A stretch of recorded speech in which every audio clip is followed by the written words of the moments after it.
কচু শাকে 100% ক্যালোরি। কচু শাক খান বেশি করিয়া। বিদেশি আপেল, আপেল তো আমার দেশে হয় না, বিদেশি আপেল বেশি না খাইয়া দেশের পেয়ারা খান। 2টা আপেলের সমান 1টা পেয়ারা। কোক 7 আপ ইহুদিদের পণ্য না খাইয়া একটা দাম খান।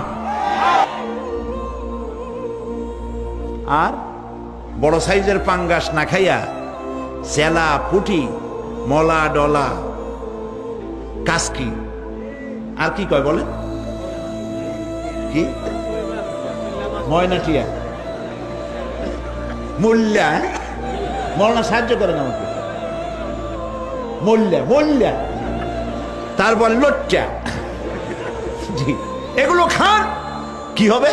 এগুলোর মধ্যে রয়েছে ফসফরাস। খাইলে পরে চোখের দৃষ্টি বাড়তে থাকবে, হার্ট অ্যাটাক করবে না, স্বাস্থ্য ভালো হবে। স্বাস্থ্য ভালো হওয়ার অর্থ পেট